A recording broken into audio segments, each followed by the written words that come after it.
The rhythmic clatter of the train wheels against the tracks filled the carriage with a soothing hum. Outside, the world blurred past in streaks of muted colors, rolling fields, distant towns, a sky awash with the warm hues of a setting sun. The air inside was thick with the scent of old leather seats and freshly brewed coffee from the dining car. She sat by the window, her fingers idly tracing patterns on the fogged-up glass. A book lay open in her lap, but she wasn't reading. Her gaze wandered through the reflection, catching glimpses of the other passengers.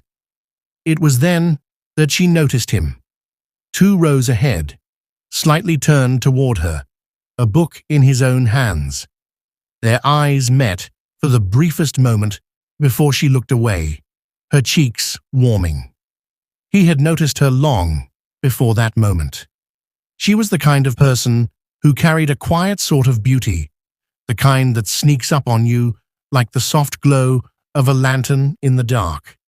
There was something captivating in the way she lost herself in thought, as though she belonged in another time, another story.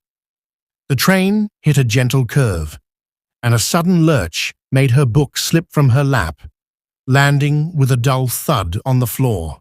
Before she could reach for it, he was there, bending down, his fingers brushing against the worn pages.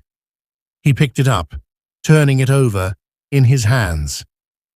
Pride and Prejudice, he noted with a small smile, handing it back to her.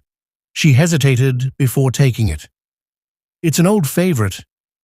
Mine too, he admitted, gesturing to his own book, Wuthering Heights. She chuckled softly. A fan of tragic romance, then? Only the kind that lingers, he said, his gaze steady. The train rumbled on, the world outside slipping into dusk. Passengers dozed, murmured conversations softened, and the gentle swaying of the carriage created a cocoon of intimacy. Minutes turned to an hour as they talked, about books, about fleeting places, about the unspoken magic of train journeys. She found herself studying the way his eyes crinkled at the corners when he smiled, how he listened intently, how his voice wove effortlessly between curiosity and quiet understanding. It had been a long time since she had felt this kind of connection, unexpected and yet so easy, as if they had known each other far longer than an hour. The announcement for the next station broke the spell. She glanced at the clock.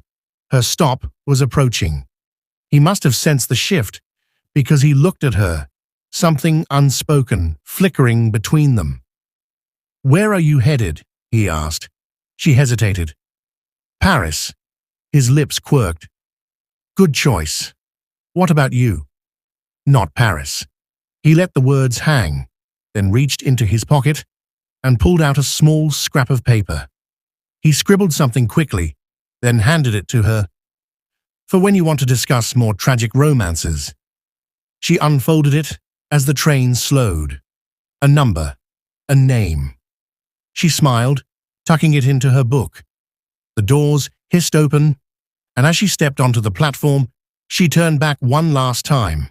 He was still watching, a silent promise in his expression.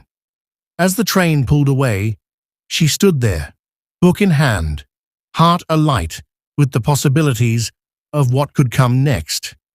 She lingered on the platform for a moment, watching the train disappear into the distance. A cool breeze swept through, carrying the scent of the evening air.